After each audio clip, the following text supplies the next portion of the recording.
And welcome back to The Fight. I'm Gary Sieber, and joining us in the studio right now is Tom Burish. He is the university's Charles and Jill Fischer Provost. And Tom, thank you very much for joining us in The Fight. My pleasure. What an unusual semester. This is your kind of outgoing semester, right?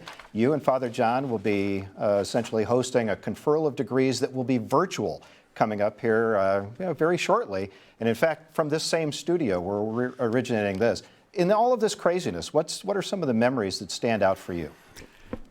You know, Gary, universities are designed for closeness. You go to class together, you cheer together, you pray together, you live in dormitories together. And as one of my colleagues, president of another university, said, closeness has become pathological. We're not doing things together anymore. We're doing them virtually. And he asked the question, if the virtual is the same as reality and has the same value as reality, what's the value of reality? Mm-hmm. And what I've learned, maybe the most memorable thing, is that the virtual isn't the same as reality. I think that our faculty and students and staff have done an extraordinary job at continuing online education with our students, but they yearn for all the things that are missing, the social closeness, the things that happen in a dormitory, the things that happen on a playing field, the things that happen in a laboratory that they can't do anymore. I will remember the extraordinary efforts people went through. You are one of the faculty members who taught this semester online. Our faculty had 10, 11 days to learn how to teach online, and they devoted everything they had to doing that. Most of them had never taught online before. Most students had never learned online before. But they did everything they can to make this semester successful. I know many faculty, in addition to teaching, also tried to make sure their students still felt connected to the university. One professor started every class, I'm told, lip-syncing a song that had a theme that was the same as the theme of that class. In another class, the students, without the professor, would agree to coordinate their dress, and they would show up in some new dress that the professor see. One professor on Fridays had a happy hour. I'm sure all of his students were over 21 or they were drinking ginger ale, but he just wanted to get together to have a good time with the students and talk about whatever they wanted to talk about. We had some students who were under very difficult circumstances. They didn't have a laptop computer. They didn't have broadband at home and internet. They had to watch their siblings because their single parent worked and the classes, the schools, K-12 were out, so the kids were home and someone had to watch them. People at Notre Dame and student affairs and the academy staff, they found computers for them. There were people who donated the conference room of their company. He can come in and use our internet and study here. And it was just marvelous. The other thing I remembered is the extremes our faculty and staff and students went to make the best of this last semester. It was quite extraordinary. You really see what people are made of in hard times, not in the easy times.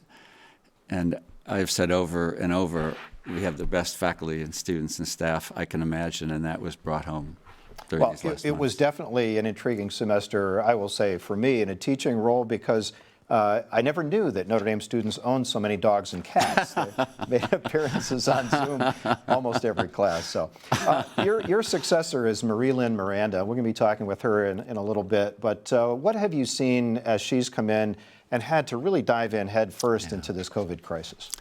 I've known Marie-Lynn for several years. She was the provost at Rice. I met her in that context. In fact, every semester, almost every semester, I invite a sitting president or provost or dean who's known to be an extraordinary leader to come to Notre Dame and meet with the deans and the associate provost and me so that we can learn from them. A few years ago, I invited Marie-Lynn to come to Notre Dame. Little did I know she would come and stay and take my job while she was here. I've spent a lot of time with her recently, online and in person. She's brilliant. She can make hard decisions based on the highest standards. She is ambitious for the university. She has won awards as a teacher, as a scholar. She's still active as a scholar and will bring her research team with her. She's very committed to the Catholic mission of Notre Dame. And yet, in spite of all of this, she's wonderfully warm and centered as an individual. I think she'll be a terrific provost, and people here will fall in love with her very quickly. Well, we're looking forward to that, and we're looking forward to talking with her in a little bit. It's been at least 15 years since you've done a job interview, but let me ask you the standard job interview question. After this time, and looking back on your career, what would you say are your greatest strengths, and what would you say were the challenges, the things that you always hoped that you might get done but didn't quite? Well, looking at strengths and weaknesses, I have so many weaknesses it would be unfair to single out any one over the other. So I won't go there. And in terms of strengths, I'm caught between my mother on one side and the former Prime Minister of Israel, Golda Meir, on the other. My mother used to say, never brag, never talk about what you're good at or you think you're good at. It's just not right to do that. Mm-hmm. And I remember there was an individual who was being very modest in front of a microphone, and Golda Meir said to him, "Don't be so humble, you're not that great."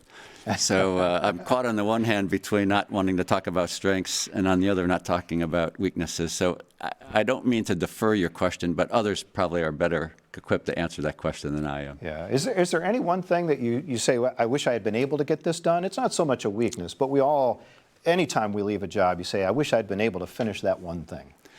There's not only one thing. There's a lot of things. If I were provost for the next 5 or 10 years, there's a lot of things you would continue to do. Mm-hmm. You would try to make it an even better university in every respect, as a great Catholic university, as a great research university.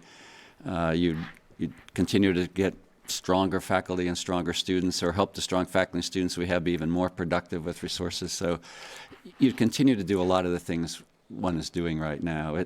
It's truly been a privilege to be here, in part because of people like those who are watching this, who support Notre Dame so much. At Notre Dame, you can, as a provost, as a faculty member, you can dream about things because your dreams will come true. People will support you. They will help you. They will make the things that make Notre Dame a better university happen. And it's really been a privilege to be a provost in that environment. Well, it's been a privilege to have you. And so are you going to fish now, or what are you going to do here? Well, I've loved being provost, and I will miss that a lot. I will miss the people. But I've got a lot of things I want to do. I've agreed to be on a few not-for-profit boards. I want to spend more time with my wife, Pam, and our children and grandchildren. I want to do more reading for pleasure and not just the academic things. I want to spend more time exercising and trying to maintain my health. I want to spend more time in prayer. I want to spend more time volunteering and giving back. I suspect that at the end of the days in the future, I will say the same thing I say now. I needed 2 more hours today to get everything done. Yeah. So I'm looking forward to the next Just stage. Like this program. We just need a few more hours, right? Tom, thank you so much for your service to Notre Dame. Thank you for joining us on the program here in The Fight. We appreciate it. Gary, thank you, and happy birthday. Thank you. Thank you. It's nice to be here on my birthday. Couldn't think of a better gift.